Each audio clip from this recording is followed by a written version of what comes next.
one of our investors had this CEO summit.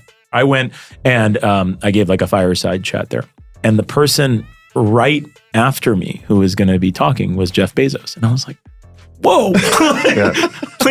I mean, that's not my typical follow-up, guest. So anyway, I go and I give my talk, and I'm kind of like going to go into like the little, what I actually thought was going to happen is like this little like room in the back for like the speakers. And I was kind of like, oh man, I'm like, I give Bezos a little fist bump as we go by, like that kind of thing. And then the founder of the firm comes up to me as I'm walking off, and he's like, hey man, like Jeff and his team are not comfortable with you staying here for his talk. What? I mean, it's like so absurd. You're like, what are you talking about? All right, Glue Guy listeners, let's talk about something that might just change the way you sleep forever. 8 Sleep. You've probably heard of the pod, right? I mean, if it's good enough for Elon Musk and Mark Zuckerberg, it's probably worth checking out for yourself. But they've just upped their game with the Pod 4 Ultra, the new gold standard in intelligent sleep systems. Now, here's the deal. The Pod 4 Ultra is like having a climate-controlled assistant in your bed. No, not like that, you freaks, but it is simple. You just add it to your current mattress like a fitted sheet and boom, it automatically cools or warms each side of your bed. So no more battles over the thermostat with your partner, no more blanket tug of war. It's all been settled. It's been clinically proven to give you up to an hour more quality of sleep every night, which, I mean, who couldn't use that? The standout feature here is the cooling capability. This thing can cool your side of the bed to 20 degrees below room temperature. Perfect for those hot summer nights. Now imagine setting your bed to a perfect 55 degrees while you're in a deep sleep, all managed by the Pod's autopilot feature, which adjusts the temperature throughout the night. So you get a deeper, more restorative sleep even without thinking about it. Unbelievable. Now, I took over 1,000 naps over the course of my 13-year NBA career. I played well over 1,000 games. And Michael Lewis once called me the no stats all-star.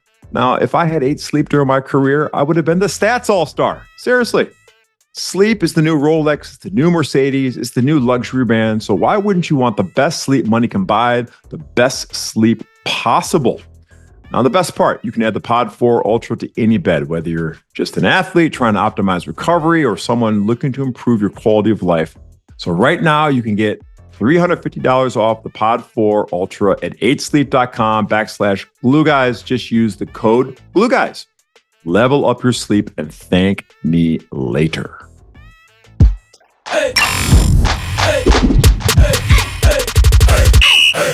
Okay, we ready for the Ravi show? Yeah, we want to get to know Ravi Gupta, Ravinder Jamal Gupta, better today. Yeah. Ravi and I went to school together at Duke, although we were not friends at the time. We crossed paths at a few fraternity parties a few times. It's not for lack of not wanting to hang out with him. I just didn't run with him. Yeah. But we got to know each other at a wedding. A buddy of ours got married, and magical things happen when you go to Santa Barbara County and you drink a lot of wine. This all starts with the napkin story. Yeah. The napkin dance? It starts with Shane tying a napkin around his head at a wedding. Yeah, Explains a lot. That's my go-to party trick. It brings people together because nothing says family and love like taking the linens from the table and wrapping them around your head. And it's a party game. I highly recommend. It's great for grandparents. It's great for kids. It's great for the bride and groom. And it's ridiculous. And so we're hanging out at our friend's wedding, and I tie a napkin on Ravi's head, and it was love after that. That's right. 10 years ago. Alec, you never tied a napkin on my head. We had a new stage of our relationship. That's right. Yeah, that we got to reach. That's right. Well, I just want to prep, everyone for I think that this is probably more interesting and more exciting than the Alex Smith story that we bored you with. You know what I'm saying? So I'm glad that we finally get to go I can't wait for this. A good story, like a real life story. All right, where do you want me to start? You want me to start? You tell me. Well, I think you talk so much about your dad. Just talk about your parents. Yeah.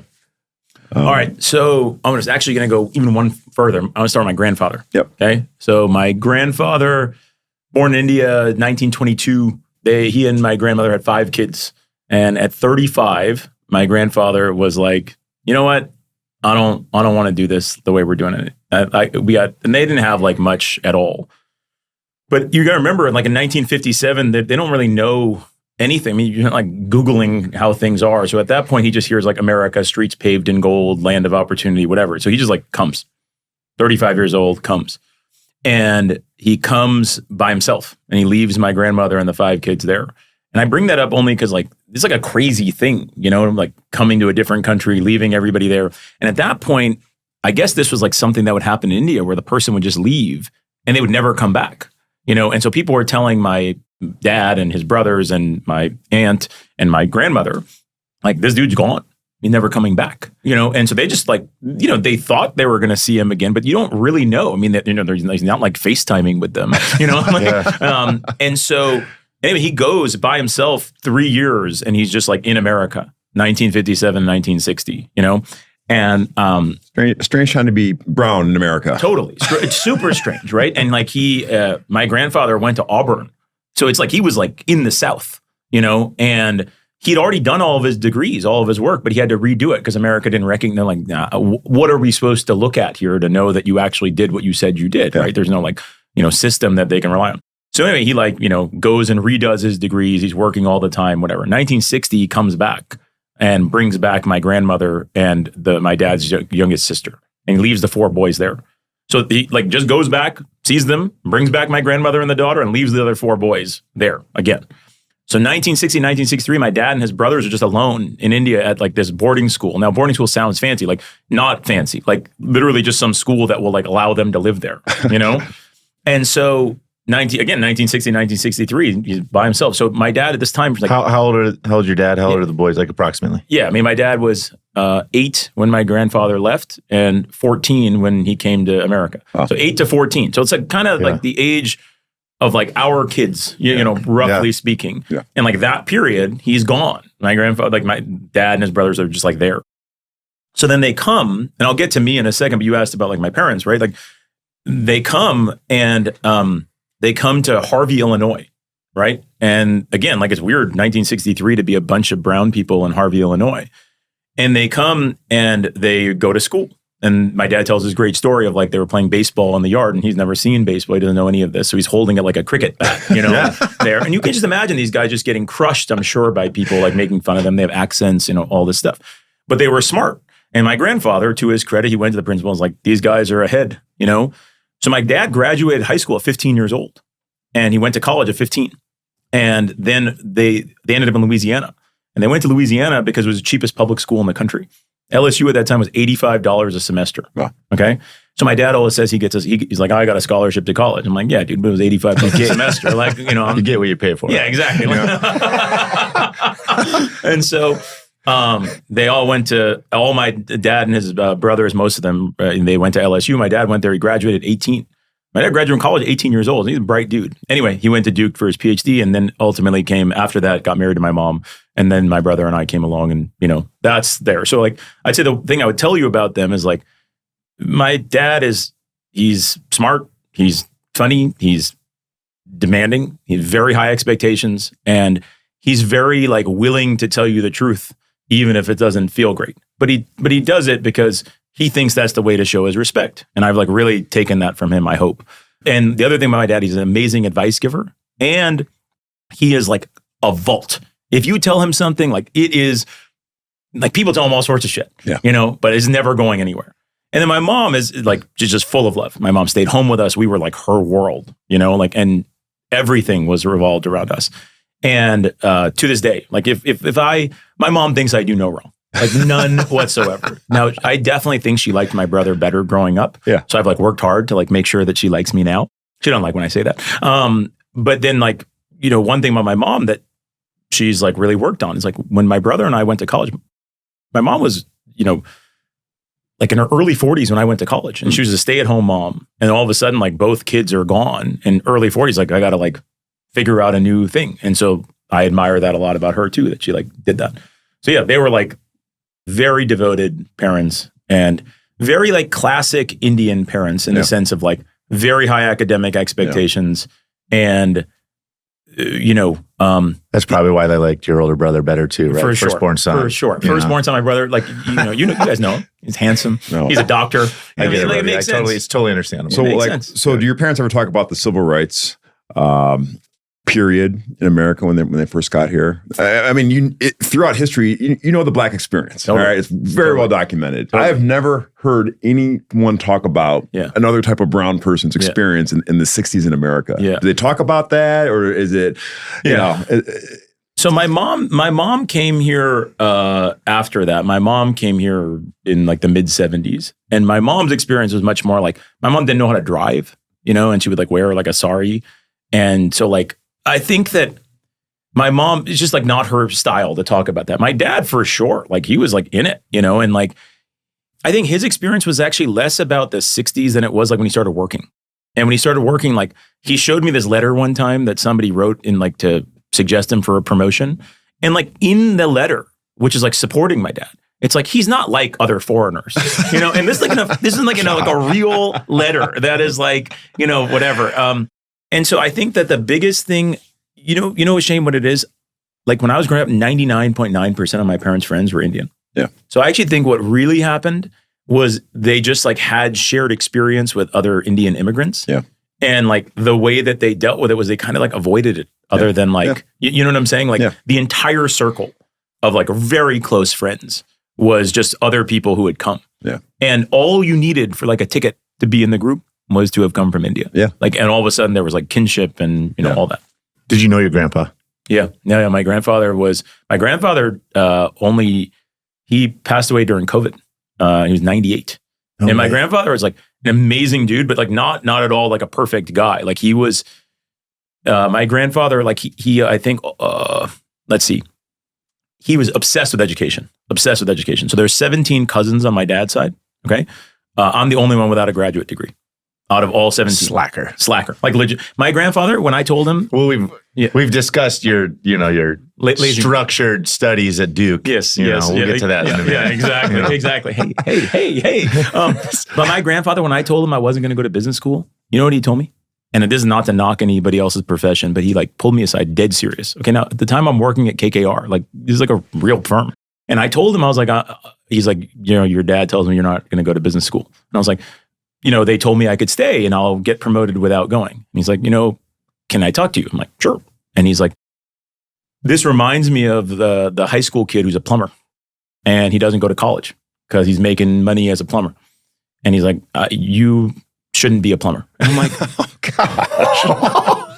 Well, like, I don't think that's a great analogy, Baji, you know? But yeah, so like very demanding. In his speech at our wedding, first thing he said, he's like, I'd like to propose a toast to my least educated grandson. Oh, wow. Yeah. Shots fired. But he was funny too, you know, like he was tough. There seems to be a theme of direct feedback in a lot of direct feedback in the group, demanding and supportive right there. That's right. You know, and always sure, you know, the other thing about the group is they're always sure, even if they're wrong, you know, so a lot of confidence a lot of conviction. But yeah, most of my family, based on his experience, most of my family's in medicine because basically like he had come here and he was not a doctor and he basically saw all these doctors doing well. And he was like, okay, all of my grandchildren are going to be educated. And he basically wanted all of us to be doctors because he was sort of like that, like eliminates risk, you know, and like, you're good. You have like bought an insurance policy that pays for the rest of your life. And like most of my cousins loves Avni. He loves Avni. Yeah. He loved my brother. He loves all the other kids. And it took a while for him to kind of come around to me, you know? You and I have talked about this before, but like when you went to Duke, you didn't necessarily know what you wanted to do at that point. No idea. Right. Like, I mean, obviously you're going there, you love Duke because your dad and, you know, you're going for like an education, but a good time. Yeah. Well, right? I mean, like, for sure. Talk about your college choice. Experience. Yeah. Talk about your college choice. I mean, it's interesting how you got to Duke. Yeah. So I mentioned my dad went there for his PhD. All of my family, all the extended family had all stayed in state for college. So all I wanted to do was go to an out-of-state college. That's all I wanted to do, just to be different. I was just like, I can't be like everybody else, whether or not that was good or bad. And same thing of like, I can't be a doctor. Everybody else can be a doctor. My brother is going to be a doctor. Like my brother got into this 7-year med program. So it was like sure that he was going to be a doctor at 17 years old. You know, he's already admitted to medical school. It's crazy. So I was like, I cannot be a doctor and I have to go to an out-of-state college. So I can go to my parents. I'm like, can I go to an out-of-state college? Because they were going to pay for it. And they're like, well, it depends on which college. And I didn't even ask about Harvard because I knew I wouldn't get in, right? So I was like, what if I got into Stanford? And they're like, yeah, if you get into Stanford, like you can go. And I'm like, cool. So I apply early decision to Stanford. I've never been there. I've never seen it. But it was like, they said I could go to school. So I applied early decision. I'm waiting. And I was summarily dismissed. Like, not deferred. I was like, you guys don't want to defer? You're sure? You're sure? And they were like, we're very sure. Like, we do not want you here. And so anyway, I was lucky enough to get into Duke, and obviously it was the best thing ever. I met Avni, like, such a wonderful time. But like, originally I wanted to go to Stanford just because I knew my parents would let me go. So anyway, I go to Duke. And I should have mentioned this, but like, I was able to do okay in high school without doing a ton of work. Okay. And so I kind of thought that was going to continue at Duke. And so my first year, I was just like messing around. And it's crazy to do this because I didn't even drink. Like, to mess around as much as I was messing around is hard because I was dead sober all the time. But you guys were joking. We were joking one time about like your college commitments. I mean, I had 10 hours of class a week, aggregate. Okay. And I probably went to like 2.5 hours the first year per week. I mean, like, and I was like, man, like, like, think about how absurd that is. There's 168 hours in a week. What does farting around for Ravi Gupta look like in college? I mean, a lot of golden eye, No, and, dude, this is what I'm saying. It's so dumb. Like, okay, so Shane, Alex, you don't know some of these places. I used to crush golden eye, by the way. Such a good game. Yes. I have no excuse. I would just like hang out in the Alpine Bagel. Yeah. I just like hang out. People would come back from their classes and then they go to class. I would just still be there. I would just like hang out with everybody, right?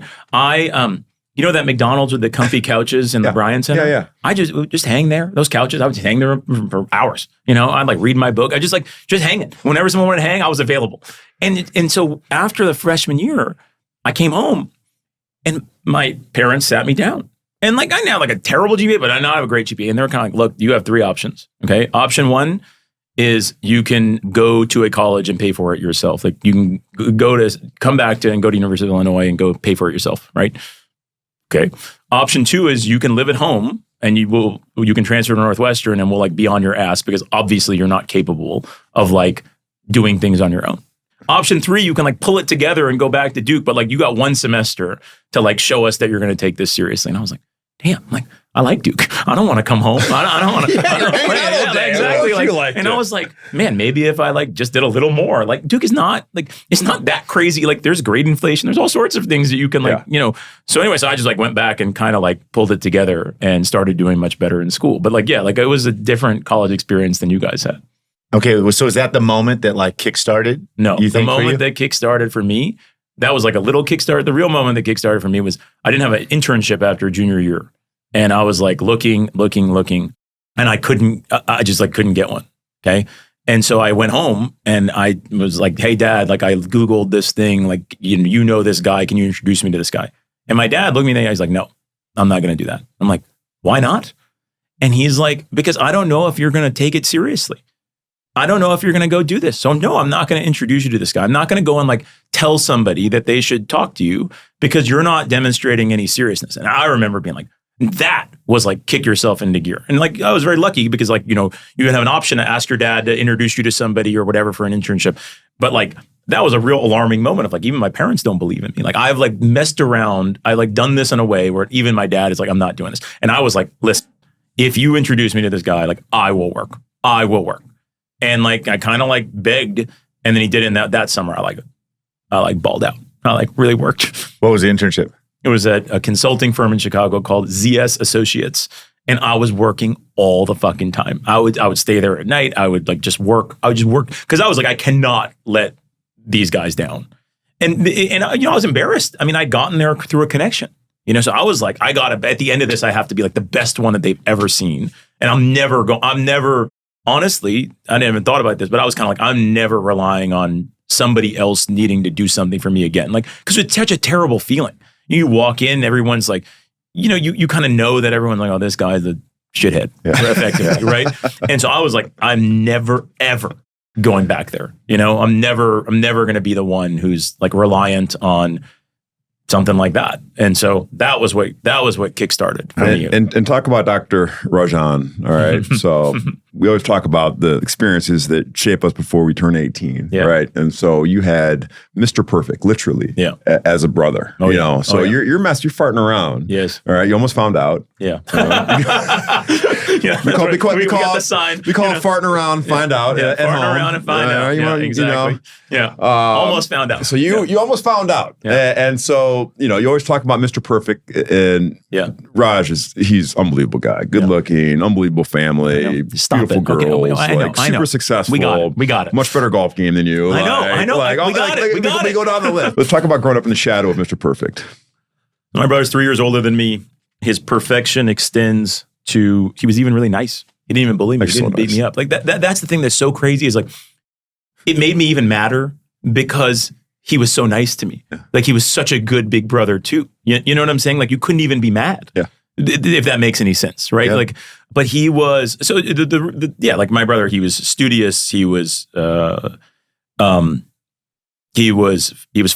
like and you could just tell my parents, like, they were very proud of both of us. Obviously, like I exaggerated, but like you could just tell like the way that anybody would be. They're like, gosh, like we really did it, like this guy, he's so good, and like they were just happy. And like the other thing I remember is like adults, all my parents' friends, they like loved my brother because he would chat with them. He could I couldn't interact with a grown up when I was a kid. Like they'd ask me something, I'm just super awkward, right? Like I had acne. Like my brother, he would pass through all that stuff, and like they would talk to me. He would just be chatting it up with them with the aunties, just like and so. That was very impacting because I was just like, I got to be different. I can't do the things that he does. Like, and so he was great at science. I was like, I can't do that. And he was like, my brother, like I told you, I couldn't get an internship after junior year. My brother was like working in the hospital in high school. Like it just like so. He had like a job at the pharmacy, like when he was like 15 years old or something. Like he was just like so obviously, like good. Yeah. And so so much of my life is like a reaction to him. Of like my brother played baseball, I wanted to play basketball. Like he was gonna be a doctor, I would be anything but a doctor. He went to in-state, I would go out of state. Like just so much. And in fact, we weren't all that close until finally when he went away. Then like when he went away and I went to Duke, then we finally got closer. Because I think that two things. One, I like appreciated, I was like, wow, like he was so good. Yeah. He was good to me. Yeah. But the other thing that happened, and my brother deserves all the credit for this, like I don't like being big brothered. I don't like people telling me what to do. Yeah. And so I, even though that's a completely reasonable relationship for him to have when he's 3 years older than me and to kind of like be the voice of reason, all that stuff, like I don't like that at all. And so my brother, to his credit, like he didn't do that. Do you think he thought he was going to have to like have a room in the basement of his house for you to live in forever? Like, is that? My brother's so good, he would do it. Yeah. He definitely would do it. He would totally do it. He wouldn't think anything of it. He would be like, my brother's more talented than me. He'd be like kind of one of those guys. It probably wasn't, it was probably a remote possibility, but not zero, But like, I think that he viewed me as like a little lazy and like not going to, I think he thought I had a lot of potential, like in like for real. I think he actually thought I had a lot of potential. And I also think, to be fair to him, I think what he wanted at some point was to be able to tell me like, yo man, like to be another older figure and to have me like listen to that and to have me like be inspired by how good he was doing and all that. And I just like was not into that until when he started treating me more like a peer. Then all of a sudden I want to hear all the advice because I love getting, perspective from friends and peers, but I don't like being told what to do. So anyway, that I think he saw me like that. And now we're like ultra close, as you guys know. Right. But like he deserves a lot of credit for that. Yeah. So this has shaped you. You go through Duke, graduate, turn the ship around. Okay. Yeah. Now, I think our audience wants to hear how the great Ravi Gupta started his road to superstardom in the C-suite. Yeah. So you started, but out of school though, you immediately go to KKR? I went to McKinsey. You went, okay, first. Yeah, I went to McKinsey. And I went to McKinsey 2 years there. Basically, McKinsey is especially then, it's like a socially acceptable way to not know what you want to do, right? It's like, you have no idea what you want to do. So it's just like a general business education that they pay you for. And I should have paid them, because like you just get to learn on their dime as a young person. It was amazing. Amazing. I did that for 2 years. Basically, I got to KKR, Alex, because the smartest guy or the best guy in the McKinsey class, 2 classes above me, had gone to KKR. And I didn't know anything. Again, like your world is so narrow. Like I meet kids now and they're like, I want to do this. I want to found a company. I want to do this. I didn't know anything. I just like knew what the best person in the class had done. So I was like, okay, I should try to get that job. And so then I went and I got that job. And so I went to KKR, moved to New York, and then I was at KKR for 10 years. But I did 2 different things at KKR, and the only reason that's relevant is I joined as part of like the consulting team. Okay, and KKR is an investment firm. So the big thing that KKR does is invest. The consulting team, is called Capstone, effectively helps with diligence and then helps once KKR buys the companies. So I was on that side. Okay, and like that's not the main thing KKR does. And so there are moments, at least years and years and years. They've done a much better job of this now, but like there are moments where you kind of felt like a second-class citizen doing that, even though it was a great job. Yeah. And this does tell you something about my personality, good or bad. Like I didn't like that. Yeah. And you knew at this point though that, I mean, you said it at least with your talk with your grandpa, like there was room to move up, to get over to the other side. This ain't it. Yeah. Basically, this ain't it. And so at some point I was going to leave, and just because I was like, yeah, I don't want to do that. And then they were like, well, why don't you come and be on the investment side? And I didn't know how to do that. And this is when I've told you guys some of the times like I really was struggling, but I knew I wanted to be on the better side or the more like central side at the time. But I didn't know how to do it. And so I moved over, and I was one of the first people to move over and do that. And I almost got fired.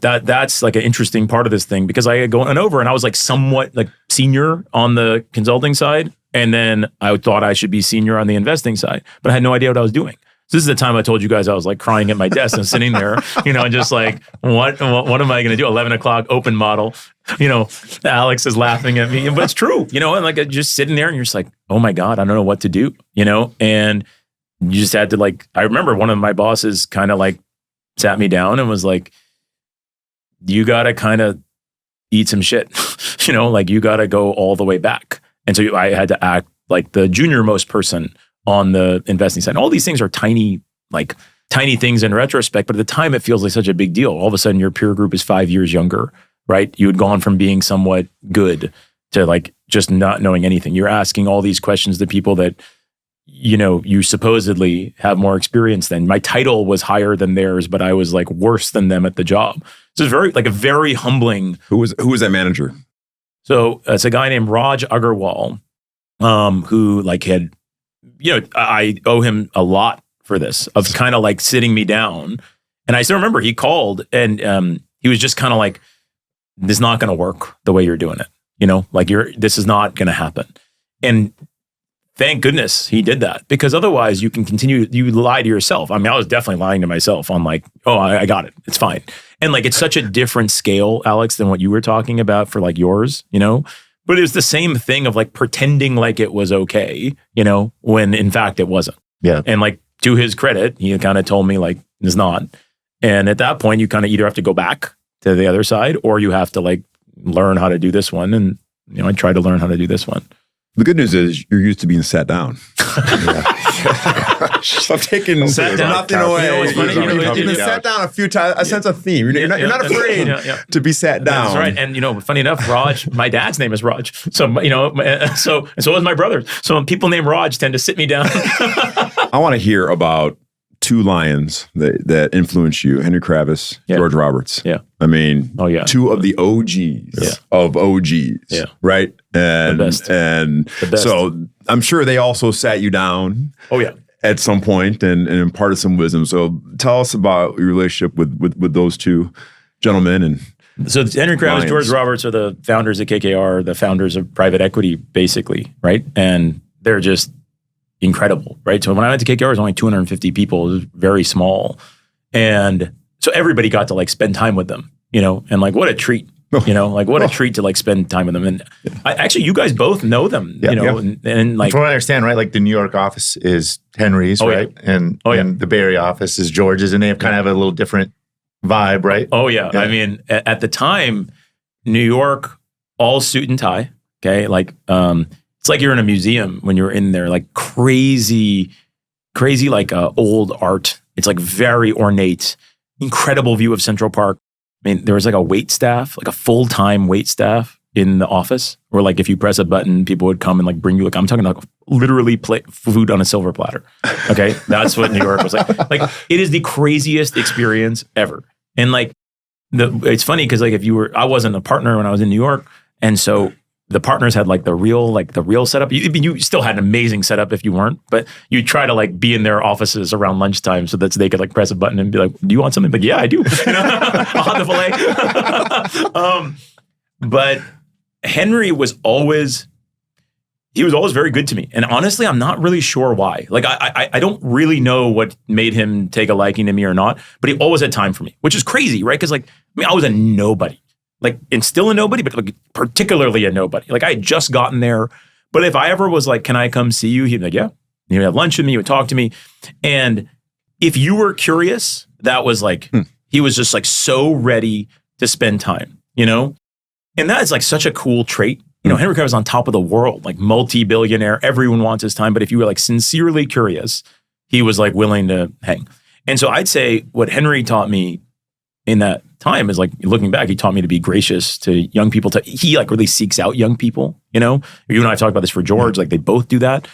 And then the other thing was when I left, he gave me probably one of like the coolest speeches that I've ever heard, right? And he basically like, I thought he was going to try and convince me to stay, and he didn't. He, in fact, was sort of like, "I respect that you want to go do something like more entrepreneurial, you know?"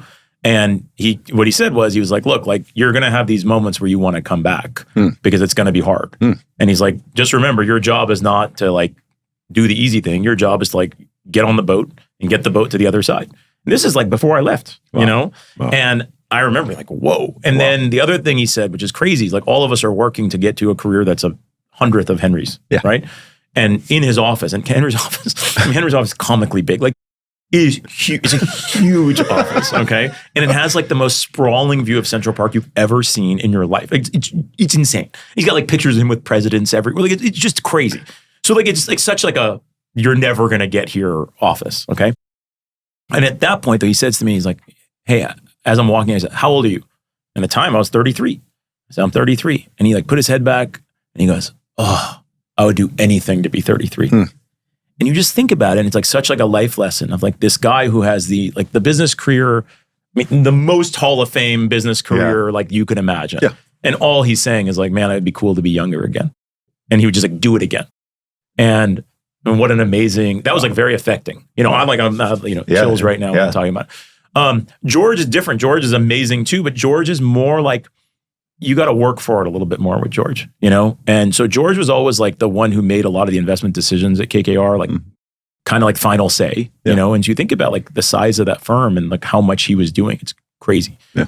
And George a little bit more like he's quieter. Henry's gregarious. George is quieter, you know?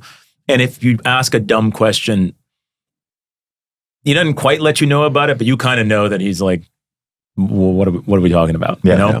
Yeah. But the thing that he was is like, he actually, funny enough, same thing. He's very honest, but he was willing to give you tough news.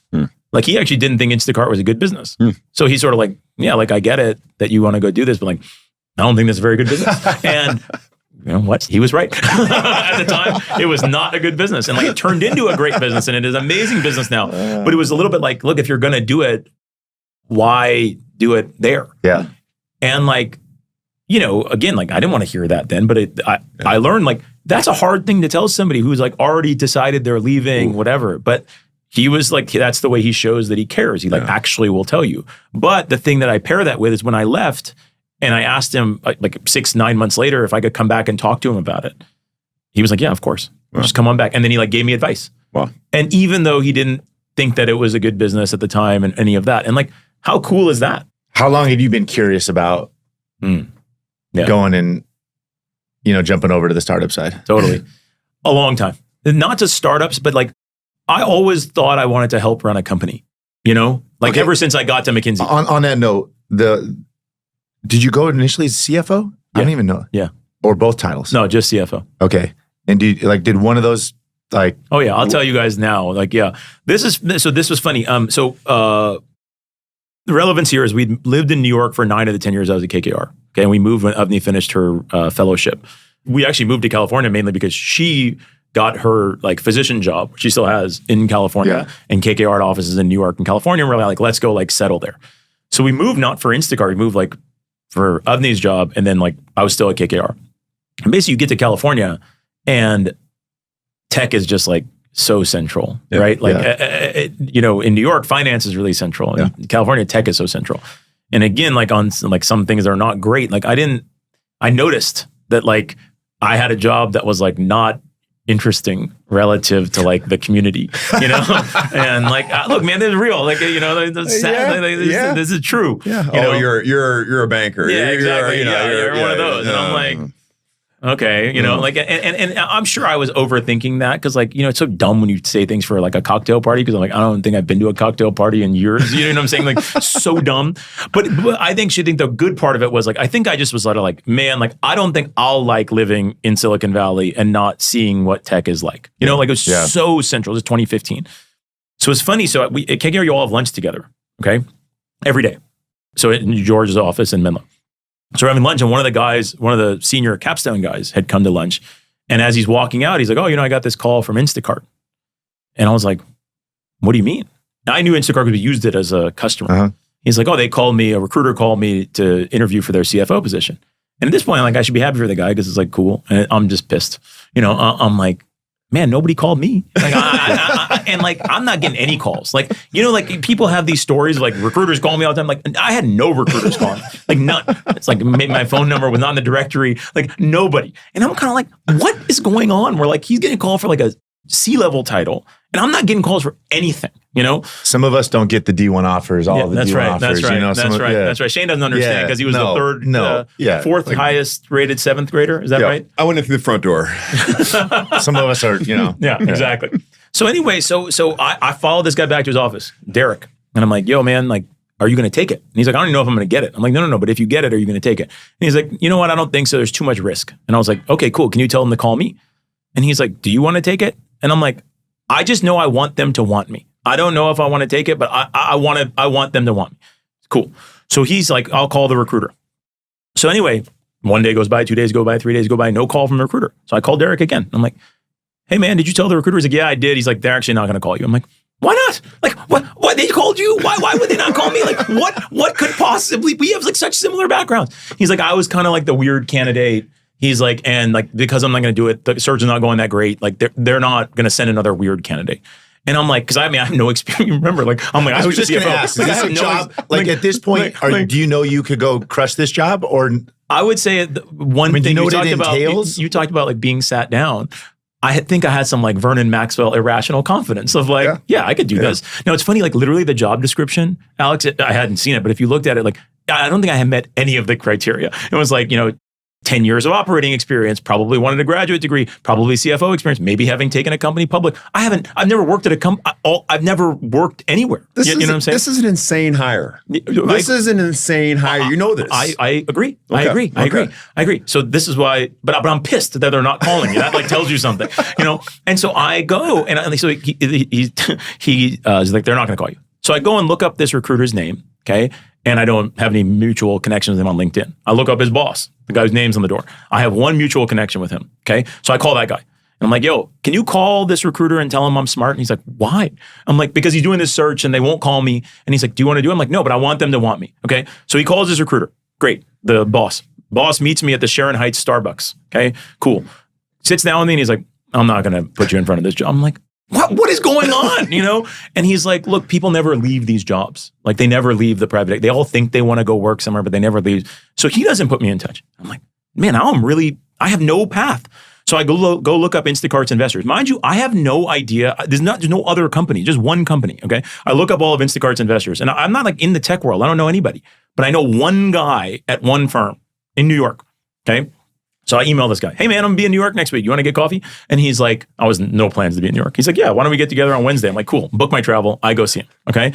And so we go and like probably 50 minutes into the meeting, I'm just waiting to find a way to talk about Instacart.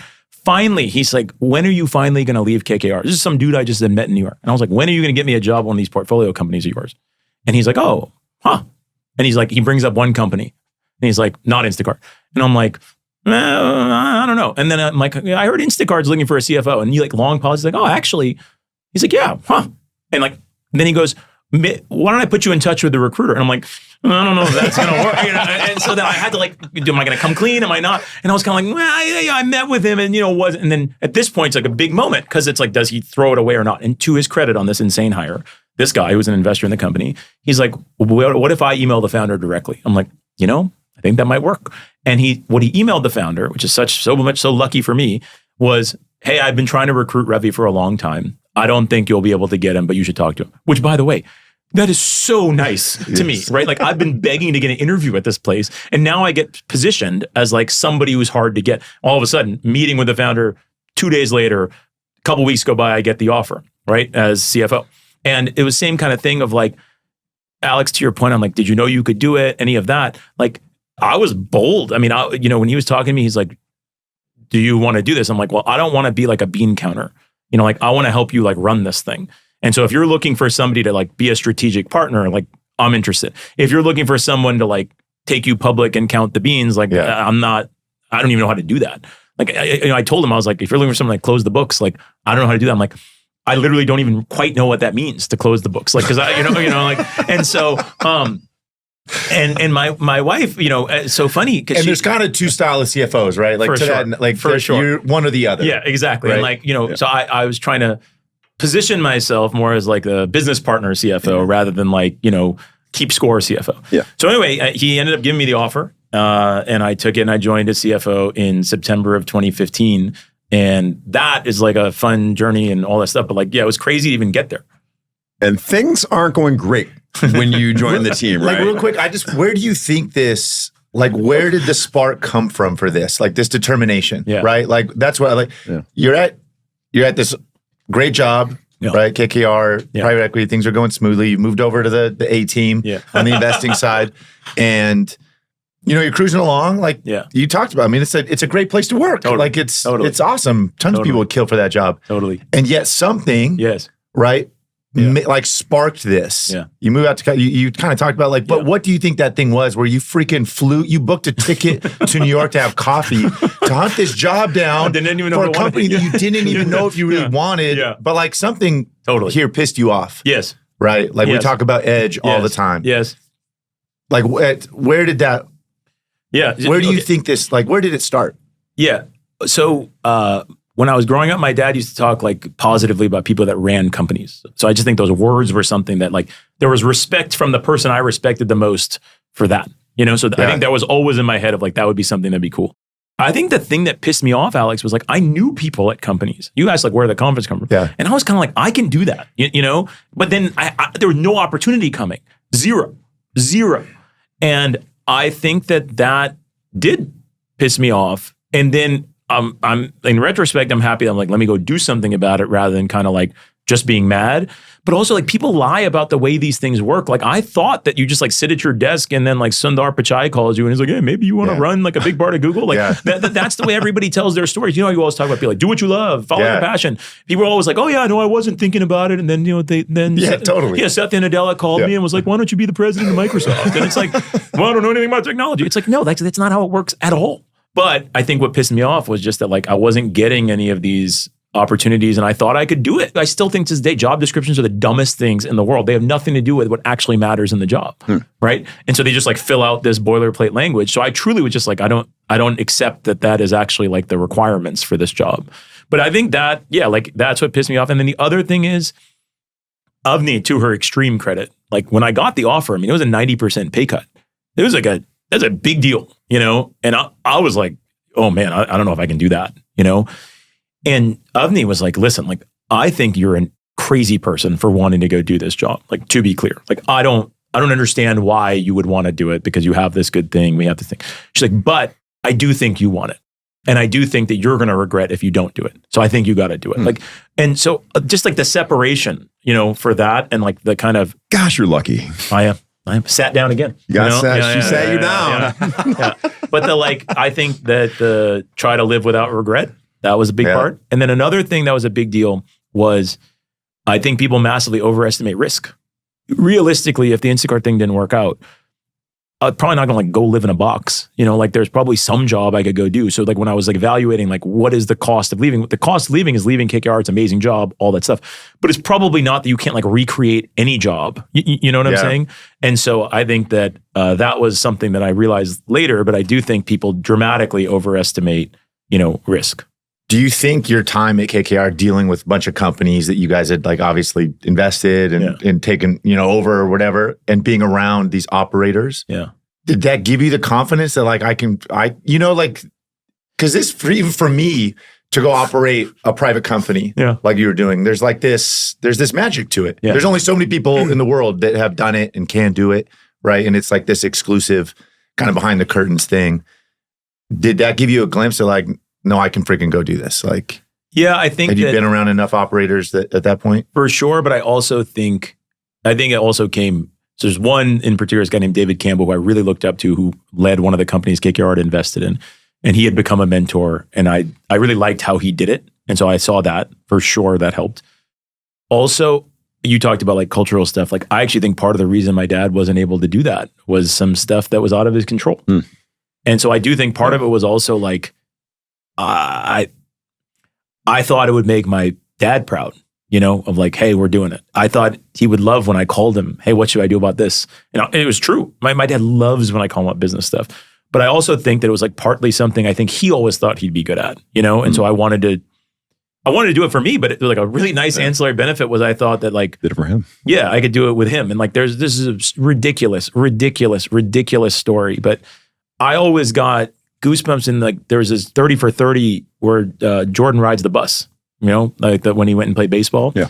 And he used to talk that he would like when he was driving to the stadium, his dad had died. Like he would be like, Dad, we're really doing it. Because his dad always wanted him to play baseball. And I fucking love that story, right? Because I think like even as a grown up, there's so much of like, your parents that like matter, and like, I think it was partly like his dream. He would never say that. Yeah. But I'm sure that was part of it. Yeah. That's awesome. So walk us in that first day of Instacart. Yeah. You don't know what you're getting into, all right? Because it did not go well. No. Initially, all right? So, to our glue guys audience out there. And where are they at this point? Like scale-wise? It's like this dichotomy, right? Like the valuation is $2 billion. It had been named Fortune or Forbes like most promising startup. By the way, like, and I know that we say this already, but like Instacart is an amazing public company now. So it's like 100 years ago. And like now it's incredible. But at the time, like it was big valuation. But like, I mean, we were tiny. We were so small in terms of revenue, like, low double digit. I mean, I think we had like $15 million of annualized revenue, and like we had like a few thousand shoppers, that are delivering the groceries. We're in a few cities. And we are losing money hand over fist. Like How much? Yeah. I mean, so I started on September 28th, 2015. On Halloween, I got the financials from the controller. The first thing I did was called him, being like, yo, man, can you please send me the right ones? I'm so frustrated because it's like, I can't even get accurate financials. And he's like, well, what do you think is wrong with them? And I'm like, this says we're burning $12 million every month, $12 million a month. And it says we're going to go out of business in less than a year. Like, obvious, and we're losing $16 every time we do an order. $16 every time. Like every time we do an order, just give somebody $16. And like you don't have to be a CFO, and you're not going to grow your way out of that, right? Like that's not like the path. And so then he's like, "No, that's right." And I'm like, "Oh my God!" Like, and at this point, you're all like life splashing before your eyes, just like, "What do I do?" Full like fight or flight, and I'm like, "Flight! I gotta get out of here!" I still remember like the version of this that I was like the funniest part to me, and I told you guys this before. I like remember thinking about like what I would write on my LinkedIn so that like it didn't look like a gap. And I was like, well, like if I leave today, and I could say that I worked at KKR through September, and then like maybe like I can just be like back, like no break because it's technically just 1 month gone. I mean, I was really going through like whatever. But the real thing that happened was like we actually had a board meeting on I believe it was November 5th. I have this document on my desktop. Like in my work, my computer has like a clean desktop other than like I just keep this file from the first Instacart board meeting on it as like a reminder of like, look at what this was. This guy who had come with me, this guy Sagar Sanghvi, he and I like worked on this board deck because I was like, even if I'm thinking about leaving, I have to like tell people what the heck's going on, right? And when we went through it, all of a sudden it was like, hey, there's some path. if we did this, like maybe there's some path out. And he deserves a lot of credit because like with the two of us working on it together, along with the whole team, you realize there was some map that could possibly make it better. Because the first thing you have to do is like not lose all the money. Yeah. You got to get out of that. You cannot be losing money on every order and have any chance. It's like, my kids laugh, but like when I teach them about business, I was like, there's two things that matter. And the first one is stolen from Y Combinator, which is make something people want. And the second thing is you got to sell it for more than you make it for. Yeah. Those are the only, like after that, you're good. And so we were making something people wanted, we were violating that. So like, we then did like 15 months of just like awesome work. The team was amazing. We had 300 people and everybody's rowing in the same direction. Like, just like all we're doing is improving the unit economics of the business. And like, it's so nerdy, but it was so fun, to like everybody working on one thing. You have people high-fiving in the hallways when they like find like 30 cents on an order. And then like, there was this great people coming up with new ideas. There's this great thing where like, we realized that every minute that a delivery took was worth 25 cents, right? And so we got everyone t-shirts that said every minute counts. And I used to joke that mine on the back should say exactly this much. So you'd find people, they'd be like, well, what if we get Instacart labeled parking spaces at the store? We'll shave 3 minutes. What if we batch delivery? We'll shave this many minutes. What if we get our own checkout lines? And you just have people just like ringing up minutes. And this answer of like figuring out how to motivate people was one of like the coolest things ever. Like as a team, we did this, but like nobody in a business cares about finance, right? Nobody cares about the financials. People care about serving customers. They care about being great. They care about excellence and being able to figure out the language. Cause like you're going like, we got to be profitable. Nobody cares, right? If you're like, we can be better. We're a we're a logistics company. We're a software company and we're not great at this thing. We can be so much faster to our customers. Everybody wants to work on that. And so all of a sudden it used to take us 110 minutes to do a delivery all in. At 15 months later, it's taking us 64 minutes to do a delivery. But that 46 minutes of difference, right, was worth like $11.50 of improvement in the economics. Like, this is amazing.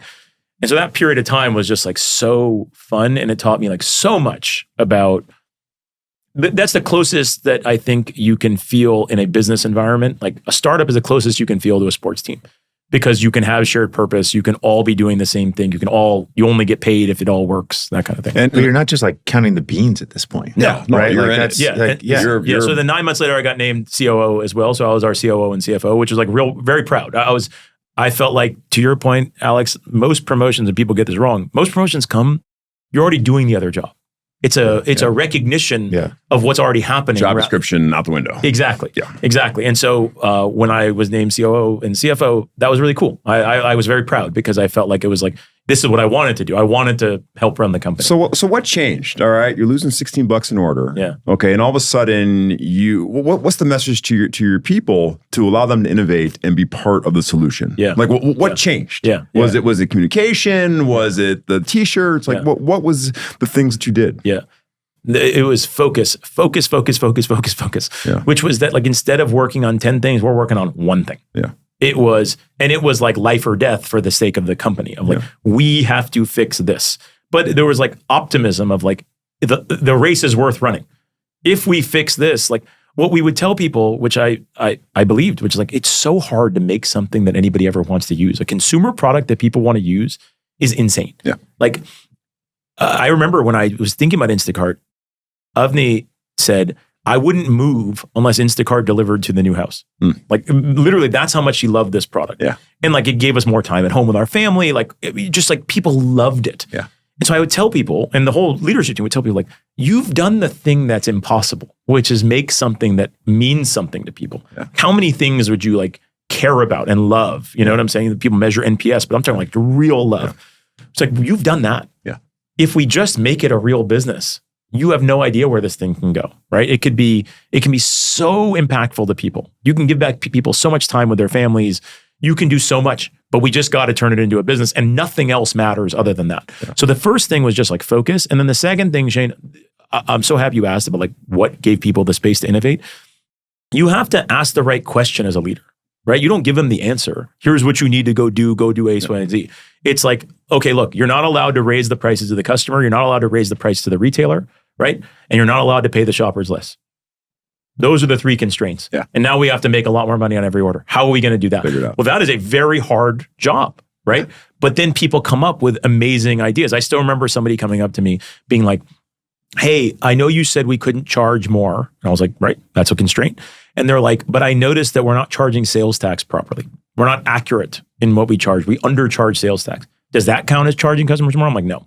Thank you so much for asking. You are brilliant. I have no idea how you figured out that we weren't charging sales tax properly. But like that was, some number of cents per order. Somebody noticed we weren't charging bottle deposits, like which you like get charged at the store. There's just like and somebody was like, well, what if we start advertising, for CPG companies?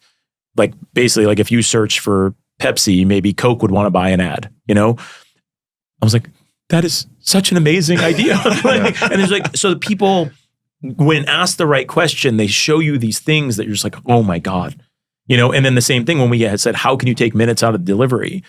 The ideas that would come back were so cool and people were so proud.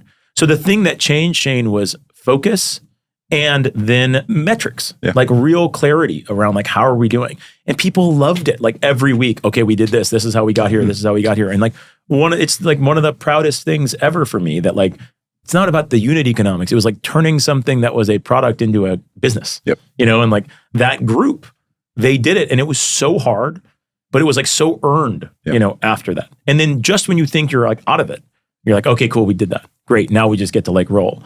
Then fucking Jeff Bezos punches us in the face and, totally. I think it's such a cool story though. I think so many people again, like just see like the final product, right? Totally. And they don't like the journey. And I think sometimes, obviously there's like the saying, right? Like you can't see your way out of the woods, but you don't have to. You just have to see like that first step. And I love like the idea of like, you guys got to make up $16, right? And plus, plus that's just we have to like make money. That's just to get to break even, How right? in the hell do you make up $16? But the idea that, and it kind of reminded me a little bit like honestly, like my rehab, like these like little tangible goals that you can like that are attainable and you can get and celebrate. Yes. Right. Like, and even again as a team, like, hey, it's a couple cents, but like that's a freaking victory, man. Yes. Like, and like celebrating it and then what's next? Yes. Right. Like, 100%. Okay, what's next? And just that focus, that like singular focus, I think is so cool. The original name for the project to like get the unit economics to be better was Project Pacino. And because we did the, on this team, we fight for that. Yeah, the we like it's a had great that speech. thing, right? It's Like, such a good speech. that's literally the name of it. Yeah. But you're so right, dude. Like, and the other thing is, it's so fun to watch people succeed when they earn it, and then to do it together. Like, it's so good. It's so good. This is why, like, you guys joke that like, well, the reason Instacart's my favorite team is because of the IPO. It's like, no, it's not. Sure, like that is amazing. That's great. Okay, but like the reason it's my favorite team is because we like did something, and it's the time where you feel like very alive that you're like contributing and you're part of it, and like it's awesome. I think there's something to like momentum too with that. Like when you get one, those little. It's important, I think, sometimes when like something seems so far away, and hard to get, that these little you break it down totally. Right? You just like and I get think it it's going. so important. I think when sometimes people set lofty goals, which I think is great, right? But like you weren't like going into work like thinking about you can't skip $16. No, you know what I'm saying? Like you can't. You got to just anyway. Yeah, I think it's so you slay the Death Star. Okay, we're like talk about that. When did that happen? We're cruising along. Yes, we're cruising along. Okay, we got back to the break even. Yeah. Okay. We raised some money. So then we like get done another round. All these like great milestones. So you're cruising, and all of a sudden, Darth Vader comes and enters the picture. The White Walkers. The White Walkers appear on the horizon. Yeah. So this is kind of a no shit moment for everybody. Oh, every swear word. Amazon. So walk us through that day where Amazon announces their purchase of Whole Foods. Crazy. Yeah. So I remember we had actually just got back from a trip to see a bunch of grocers. We had a ton of momentum. Instacart's partnership with grocers is critical. Like it's a huge deal. Basically, like it is such like a symbiotic thing. And so the more grocers you can have on Instacart, the better the business is because it's better options for customers. Okay. So we just gone and seen like a bunch of them, and some of them were reluctant early on, but we were like making progress. So we're like, so we were feeling like we had mojo, and we had just gotten back and we're like, yes. And so I remember waking up, and Avni had gone to like brush her teeth, and she saw me at the edge of the bed, and I'm just like looking at my phone, shaking my head. I had 253 text messages. Okay. And like, dude, like that is not like the normal flow of text, unless it's like during fantasy football season or something. Like, you know, but like I'm like, who died? Like what happened? And like there's all these texts. And the best one is from my mom, which just says, "Are you okay?" That's the entire body of the text. And I'm just like, well, what happened? And I go and I look and I see that like Amazon has bought Whole Foods and it's everywhere. And is entering the home delivery. Oh yeah. Like the entire thing was like, and they had this thing, Amazon Fresh, which like basically what was happening was they had this thing and it like wasn't that great, but they're always like lurking. And when they buy Whole Foods, you can just go through all this scenario because it's such an amazing company. You're like, oh God, you know, like they're coming for real. Like this is it was their biggest acquisition ever. Like they paid $13 billion. It was like, we're coming. And so at that point, you're like, I mean, you're freaked out, right? I certainly was freaked out. All of us are freaked out. But then the thing is like, what are we going to tell the team? Like we have to tell them something. We talk about not being scared as a leader. Like you can't just go up there and be like, guys, we're fucked. You can't do that. And so we're like, oh my God. So we like go in the office, we get in like a war room, you know, and like all these like business war analogies, but like they're obviously absurd, but like whatever. We like get in this room and we're like, what are we going to say? We got to like get in front of people. We got to get in front of people at like 10 a.m., you know, because it's like, we got the news like 6:30. So like get into the office, we're sitting there. And one of the things that was actually kind of cool was Mike Moritz, who's from Sequoia, who's our board member. A bunch of investors had texted us like, effectively, like, what does this mean for their money? Which is like the worst thing. Like they're worried about themselves, so self-interest. Right? You know, like and it's just like it's so revealing. Non-glue guys. Yeah, like non-glue guys, right? Like, hey, I own 0.04% of Instacart. Like, well, what should I tell my partners on what's going to happen? I'm like, I don't care. Like, what are you talking about? And so Moritz, though, to his eternal credit, texted us and said, "What do you need?" Such a good question. What do you need? Yeah. And we're like, we don't know. And he's like, I'll come to the office. Comes to the office. He's a former journalist. So we're sitting there and we're like trying to come up with what we're going to tell the team. Then we're coming up with that. And then Moritz pulls out his computer and he writes our press release. And think about like this is cool, right? This guy's like multi-billionaire, right? He's a knight, you know, and he's just like sitting there with us, you know, and he's just like on his computer typing it himself. Okay. And I'll tell you what we said to the team. His language was much better because he's a former journalist. He's amazing, you know, whatever. You should read his books if you haven't. They're so good. Anyway, it's like Amazon just declared war on every corner store and grocery store in America, right? We at Instacart and our 180 partners stand ready to help every grocery store and corner store in this battle, you know? And so it's like put us on our front foot. And like honestly, like as a leader, he like gave us courage, you know? Like we're like, well, he believes. And like, yeah, we are going to do that, you know? And like, even though we didn't totally believe it, just like he'd seen stuff, you know? And like, but even like, I felt proud when it wasn't like, we don't know what we're going to do, you know? Like in the press release, like, but he was like, no, like we're going and doing this. Like, you know, this is a moment for us. And we went out in front of the team and we're like, look, all these grocers that haven't worked with us before, they're going to want to work with us now. We're in this together now, right? This is real. We're in this together now. And like your work matters. Like you're in the arena. This is like that. We leaned into that, right? Of like, you'd so much rather be in this than outside of it, you know? You're on the wall now. You're on the wall. Like, and we can do it. Yep. Like we're ready for this, you know? Like and the thing that was so cool was having come through the $16 loss, we're like, you know what? We're hardened a little bit. Like we've been through some stuff. And then, you know, I've talked about this so many times, but Shane, you sent that email to me, right? And it was great, like telling the stories of your own life and, you know, resilience. And then also the line at the end of, you know, you have a chance to become anti-fragile. How lucky are you? I mean, like that's like real friendship. And it made a big difference. I shared it to the team, you know, like check this out, you know. But that was like crazy because then again, like it's sort of a consistent, like just when you think you're done, it starts again. And I'll tell you, like the thing that's so crazy is like Instacart's an amazing business now, but they have their challenges now that they are overcoming. And Fiji, our CEO, she's so good. She's so good. And like, it's not a finished product even now because all of a sudden just the bar keeps getting raised. The ambition's even higher. But going back to the Amazon thing, like then again, like 12 months signing every grocer. And all of a sudden we got every major grocer in the country to come join Instacart's, you know, like marketplace. It's a huge deal. And it's crazy. Like the Amazon thing made us better. Yeah. All of a sudden, this crazy competitor coming in, but it made our product better. And this is honestly one of the genius things of Bezos is like he's able to articulate like what competition does. Like the winner is the consumer. Yep. Right? Amazon did something really terrible and hard. And the consumer won because all of a sudden our product got better. Yep. You know what I'm saying? Yep. And we got better. Yep. Because we had to like play, you know, and we had to play at our best. And it was so fun because like all of a sudden we turned into business development people. You know, we're like flying around meeting with all these grocery execs. Wow. And grocery stores are not in fancy places, you know, like. To go back to the day when Amazon declared kind of war, how did that all hands go? Like, how did the team receive your guys' message? They wanted more specifics. Did you guys go get like Amazon urinal cakes? And like, this would be like a football move. This is like the Urban Meyer.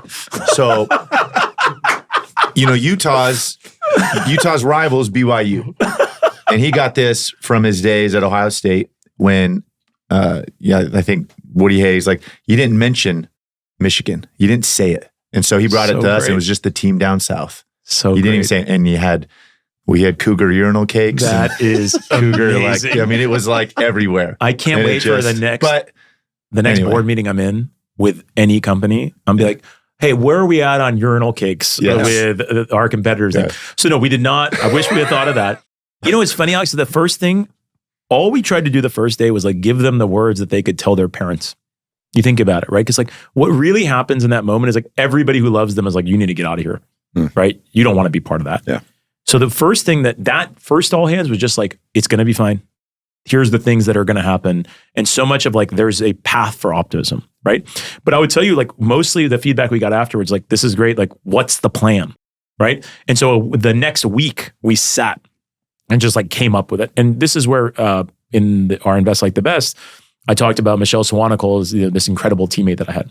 And she was like the heartbeat. She had the pulse. She just knew what the organization needed. So she was in the room with us, even though like her title wouldn't have said that, but she was in the room with us of just like, this is what the people need to hear.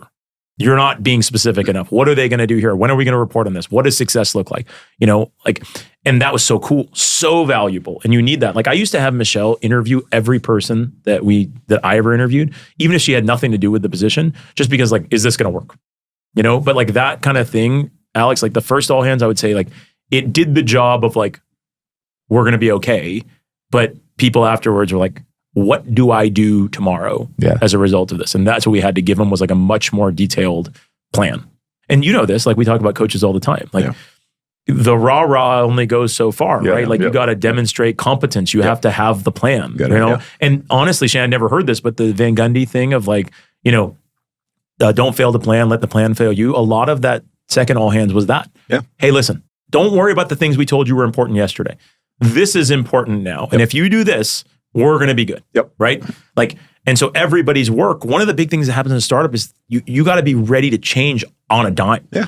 Remember, every priority you have all of a sudden turned upside down, you know?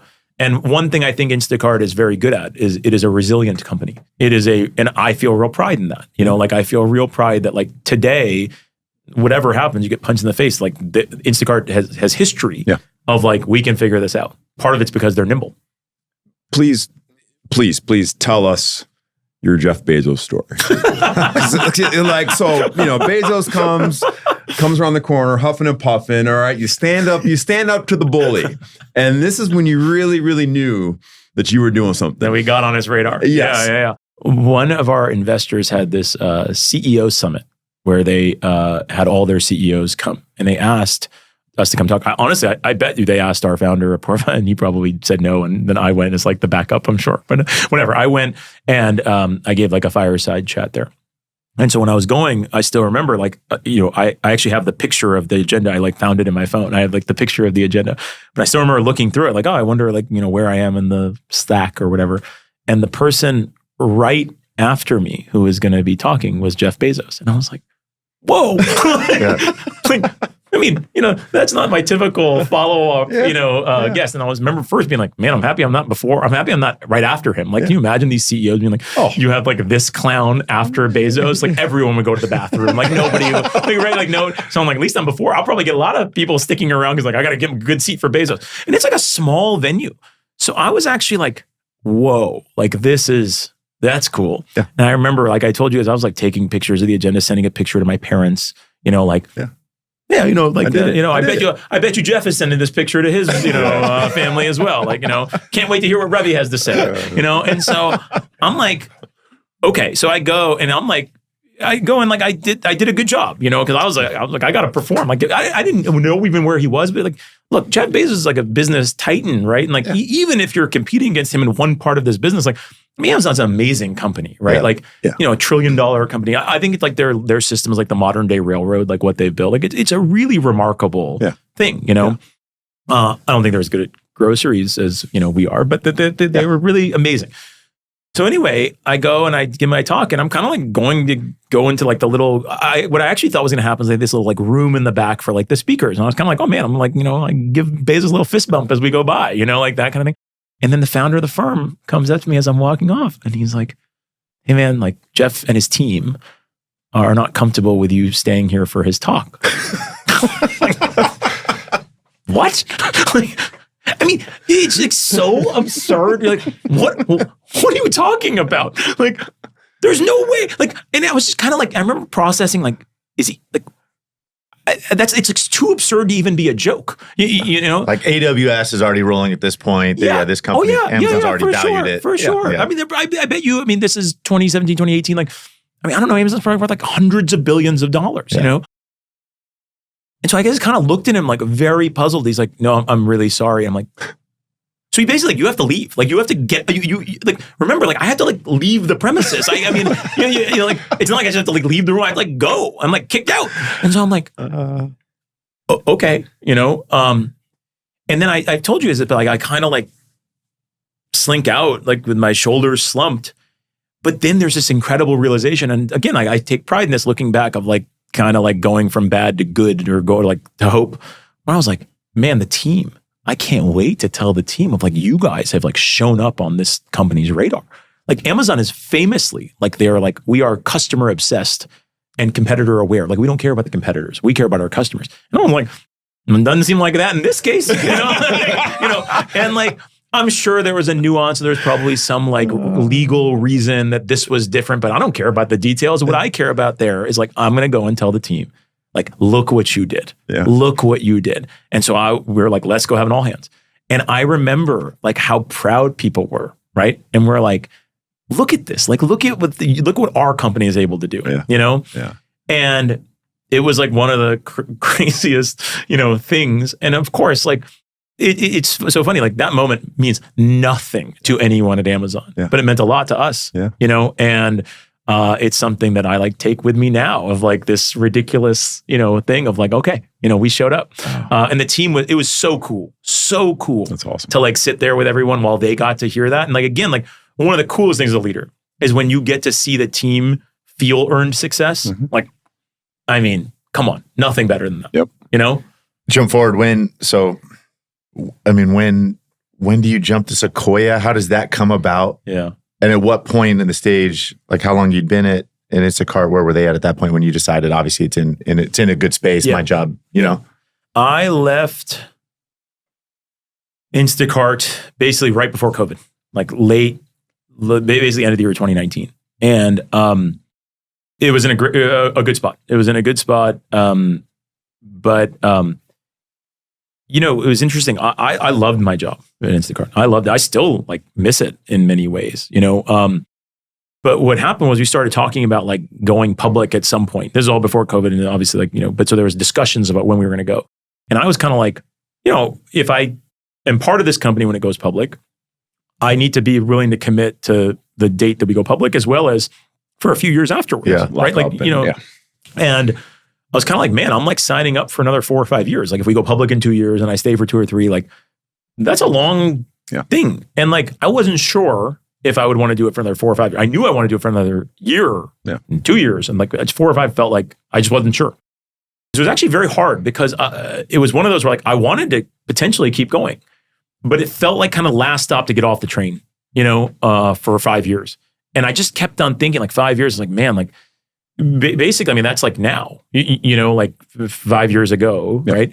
And I was like, I remember thinking about my kids and like how old they were going to be. And I was just like, I don't know if I'm ready to like commit. It was probably like 55, 45, to like leave. So it wasn't at all like 90, 10, 100, 0, any of that.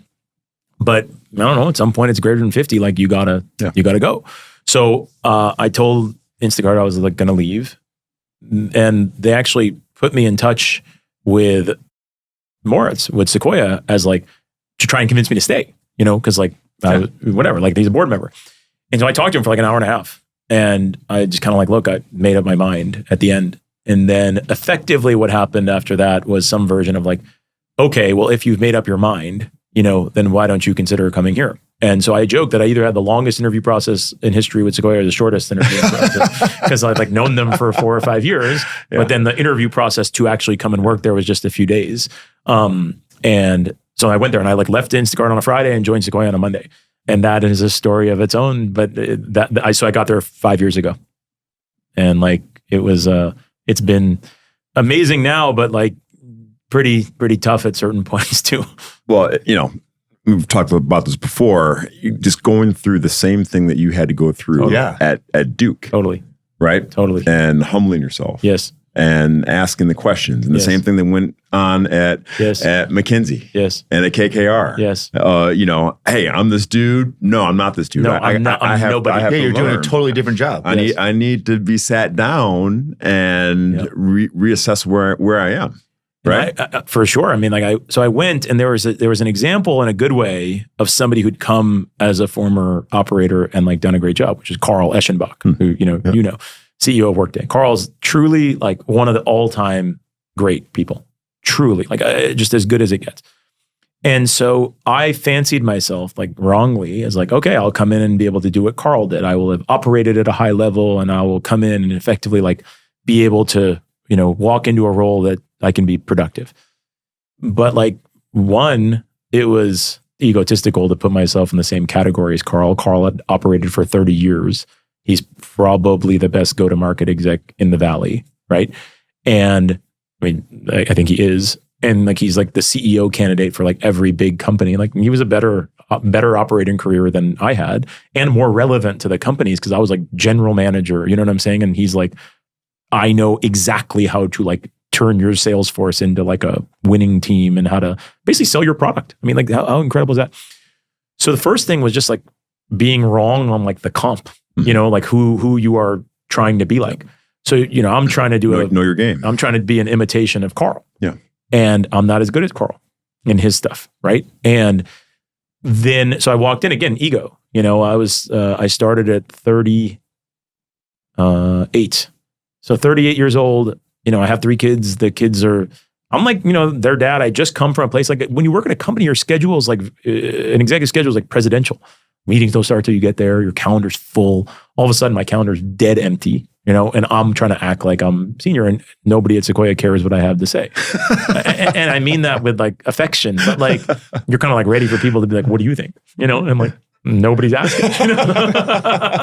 And they shouldn't have been, because like, what did I know about like whether or not we should invest in these companies, whatever. But like, and then the group of people that are there's people that are 10 years younger than me who are much better at the job, more senior, like all this stuff. And it's just like, so like, oh man. And again, Nick, I wish I could tell you like, oh, I just knew it right away. And I learned my lesson from before. I actually really admire some of the stuff you talk about, Alex, in the past of like, I learned that I was not going to do that again. Like, I just kind of did the same thing again, where like I pretended like it wasn't not going well, like all same the as stuff, ever. Same as ever, right? And finally, this time I didn't. It was like a combination of myself and kind of being sat down, but like hey, like you have a lot to contribute, but like the way you're doing it is not going to work. Yeah. And again, same thing of like, it's hard, man, like almost 40 years old and like kind of hearing that like this thing I'd left this great job. I'd left on my own volition, this amazing job, and it was just very hard to kind of feel like you sucked and to feel like you weren't contributing. And like, again, like not contributing is a really painful thing if you're like on a team, and like, it was just very difficult. But the same thing had to happen of like, okay, like you have to go learn how to like write a good memo. You have to go learn how to do due diligence. You have to go learn in a different way than what I'd done at KKR, right? You have to learn how to do all these things. And I give a lot of credit to a few people who like helped, but like Pat Grady, like my partner, he's done this for 17 years or so, and Alex, Pat, but he was just willing to sit and teach, But all he wanted was for me to be willing to learn. You know what I'm saying? But then he was willing to do all this. So I could sit with him. Hey, you wrote this in this memo. What did it mean? And it was a big change in our relationship when I would be like, hey, I read one of your old memos. This is what it said. Like, what, why did you do it this way? And he could tell that I like all of a sudden was like, in the film room, right? I was like actually willing to put in some time. Andrew Reed, another partner of mine, he's a gifted investor, amazing dude. His wife and I had worked together at Instacart. And so I had known him through that. But I think, again, like making sure that he knew how much I looked up to him as an investor, even though he's younger than me. Yeah. Andrew was probably 8 years younger than I am. But to communicate to him, hey, look, like you are awesome at this. Like, can you teach me? Yeah. And I think that was helpful. Carl was so cool. And again, like on the people side, Carl at one point when he saw that I was like down, he came up to me and he was like, two things. He's like, one, like, I know I look like it's always been good. It hasn't been here. Like, it's been hard for me. Wait, what are you laughing at? I can just picture Ravi walking around the office, the school office. Was it like your acting commercial? Like, was it that, Ravi? For everybody that doesn't know, apparently Shane on our group text shot us your commercial. Yep. What's the peak? And it's a sick commercial. Yeah. Like it's got like toughest Shane's ever looked. Yeah. Like, I mean, graphics and computer. It's like it's done. Yeah, you are. It's like you're misted. Yeah. It's like he's playing basketball. It's got all this. Like, are you on a green screen? Yeah. It's got like cool. It's done really well. It's sweet. Yeah. And so then Ravi shoots us this. Is it like it's an infomercial or it's like a? It's not an infomercial. I don't know what it is. It's a public service announcement. Sorry for trying to save the country and unite us. Yeah. Well, kind of check out my commercial, fellas. Like I forget what the message was. So what I said. So we were watching it, and it goes back to when you were at Duke. Yeah, you were hanging on the couch at McDonald's, and they asked you to come film this. Yeah, and I don't know what the public service announcement is, but Ravi pops up. There's all these other Duke students apparently that are on there. And Ravi jumps up and he's like just morose. Yes. He's so serious. And he's such a positive person, but like he's so kind of in this commercial. And I don't know, maybe that's kind of the stage of life you were at that point. Angsty, but that's how I'm picturing anyway. Yeah, that's how maybe we can put that commercial out for everybody to see. That'd be great. Yeah. So we'll put a link in the bio. That's how I'm picturing in the bio. Sorry to interject. That's how I'm picturing you walking around the Sequoia office. About that story is your description of what I sent in the group text of like, check out my commercial. No, I mean I got a commercial too, guys. Yeah. No, it was hey, this is the exact opposite of Shane's thing, but because I trust you guys, I'm gonna let you see this thing. And instead now, just put it on blast. Thanks for sharing. Yeah, thank you. Anyway, Carl, great guy, unlike our friend Alex Smith here with the tramp stamp, that was not gotten enough discussion. He basically was like, look, I know it's been hard for me at certain points. I know it looks like it's not, like this has been nasty hard for me. And then he did this thing. He was so cool. He's like, look, man, as long as I'm here, you're here. And like, he just like, you talk about social acceptance, uncertainty. And Carl, I don't even know if he like had the ability to say that. You know what I'm saying? Like, I don't know if he's like the only decision maker. Yeah. But it was so freeing of like, dude, I got you, and like, we want you, and like, go do the thing, like go learn it, go through it. But like, as long as I'm here, you're here. And like, man, that's empowering. Such a gift. So empowering, of just like, I believe in you. Yeah. He wasn't like leaving it out into the open. Yep. He was like saying, he was assuming I would work hard. Yeah. You know what I'm saying? He like believed in that. Yeah. And like, man, that did such a big thing because all of a sudden you weren't like afraid to make a mistake. You weren't afraid to do all these things. You're kind of like, okay, like somebody's like, I got somebody who's got his hand on my shoulder. Mm-hmm. And like, Carl is truly, like I said, one of the greats, but like that moment, like, him being a leader, even when he like didn't necessarily even have the seat to be a leader, like, come on, and that was like I'm still learning it. I mean, the job is hard, but like, that was a helpful foundation building thing where like, honestly, it made me better because like, at the time it was even hard to tell an entrepreneur that you wanted to work with that you wanted to work with them because you're afraid you're not going to be around. Whether on your own decision or somebody else's. You know what I'm saying? So it's even hard to like do the job well because you're not as confident on like whether you're going to like it or be around it or any of that. And whether they're going to want you to be a part of it. So it's like so limiting. It's like the opposite of play free. And then that kind of allowed me to go back to trying to be myself and playing more free. Well, your story is it's amazing. It's amazing. And what I take away from it is that you see good looking, successful guy who has it all. Beautiful family, beautiful wife. And you were a disaster. And then you meet his brother, Ravi. Yes. Like there are multiple times in your journey when you were the guy on the couch and you had to be sat down. Yeah. And it's awesome. Yeah. It's so awesome. I mean, how many people think that, and we see this in sports all the time, that the perception of Hall of Fame athletes and Hall of Fame investors and CEOs, that they're just born that way. Yep. And it's like the furthest thing from the truth. Totally. And it's Exactly. like the furthest thing from the truth. What's crazy to me in your story, and you're very nonchalant about this. Like, listen, I got traded twice, right? I still was playing quarterback. Yeah. Like, it was the same job, right? You changed occupations multiple times. And you talked about like, that's scary. Yeah. Right. And you kind of like, that it just happened. Like you didn't go move to another CFO job. You didn't go move to another private equity firm, right? Like you're like, no, I'm going to go do something completely different. And I think that takes a ton of courage. And like, I think that curiosity, right? Like and certainly, obviously that you talk about like the doubt and, obviously having to press reset, but not a lot of people want to go do that. Right. And again, I think there's certainly not many people that have walked that line, right? That you think about the things like how many people have operated a company that's IPO'd, right? That's such a rare thing. And obviously Sequoia in itself carries, obviously so much weight in KKR, but it's crazy to think about, I think, like just to change occupations. What do you think? What have you learned? Well, one thing I would tell you guys, and I felt myself like being like very, it meant a lot to me to hear you guys talk about it because I was very embarrassed about like us doing this, as you guys know. Like, I'm still kind of like, it's like strange to do it. You know what I'm saying? But I think that the genuine curiosity from your friends that like want to get to know you and want to like understand things and then see things like, Alex, that is something I'm proud of like moving around. But it's not, I'm never going to say that. Yeah. So for you to say it is something that like, that means a lot to me, like to notice it. Cause it is something that you feel like seen by people that you care about.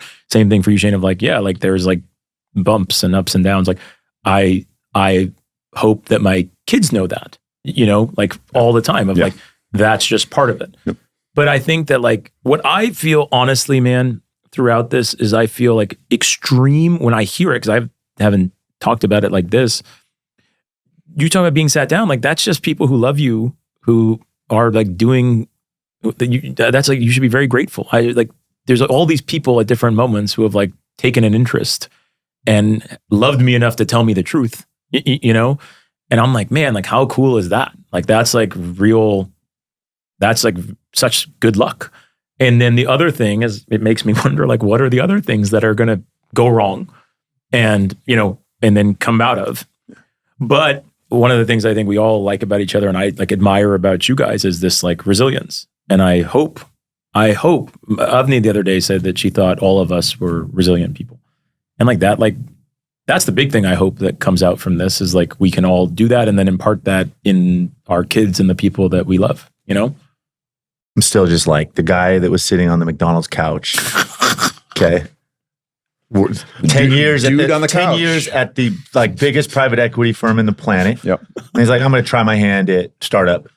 First startup, he takes public, like you're already in 20 billion. Yeah. Like you're already in there's like, I mean, again, how many companies actually make that and boom. And then it does that. And it's like, well, no, now I'm going to jump to like the gold standard of venture capital and do this thing. Just super cool. Are there any like Glue Guys? I put Glue Guys up there. Yeah. Starting Glue Guys not bad for the podcast. couch surfer. For those who don't know, Ravi was the inspiration behind Glue Guys.